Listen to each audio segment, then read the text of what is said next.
எல்லாருக்கும் தெரியும். இது வந்து இயல்பாவே இருக்குன்னு எல்லாருக்கும் தெரியும். இதுல நம்ம என்னன்னா நம்ம எப்போதுமே முதல்ல துணி யூஸ் பண்ணணும். அப்போ வந்து அவ்வளவா பிரச்சனை இல்லை. அப்போ உள்ளவங்களுக்கு எந்த பிரச்சனையும் இல்லாம இப்ப பார்த்தா வெறும் நம்மளுக்கு பிரச்சனை மட்டும்தான் அதிகமா இருக்கு.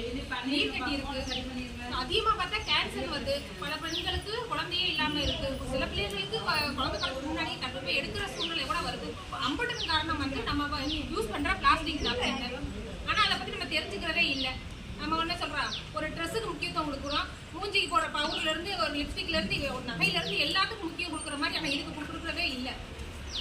ஆனா என்ன பண்றோம், முதல்ல நமக்கு வந்து மாதவிடாய் வந்து நம்ம ஒரு மூளையில இருந்து சம்மந்தப்பட்ட ஒரு விஷயம். நமக்கு வந்து நம்ம சந்தோஷமா இருந்தா மட்டும்தான் சொல்றாங்கல்ல. குழந்தை இல்லாம இருக்கும்போது என்ன சொல்றாங்க, நீ சந்தோஷமா இரு அப்பதான் குழந்தை ஜெனிக்கும் அப்படின்னு சொல்றாங்க. அப்ப வந்து கர்ப்பப்பை வந்து ஒரு மூளை சம்மந்தப்பட்ட விஷயமா இருக்கு. அப்ப நம்ம அதுக்கு என்ன பண்றோம், நம்ம மித்த உடம்புல பார்த்தா நம்ம ஸ்கின் வந்து அவ்வளோ ஒரு மென்மையா இருக்காது. ஆனா இந்த இடத்துல வந்து ரொம்ப மென்மையா இருக்கு.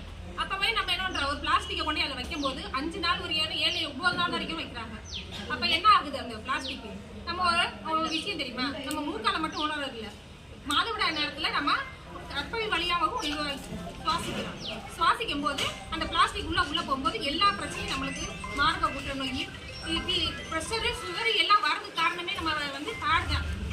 ஆனா இதை நம்ம யாரும் பெருசா எடுத்துக்கிறதும் இல்லை. நம்ம அடுத்த தலைமுறைக்கு அதை நம்ம கொடுத்துக்கிட்டு இருக்கோம். இதை யூஸ் பண்ணி சொல்றாங்க.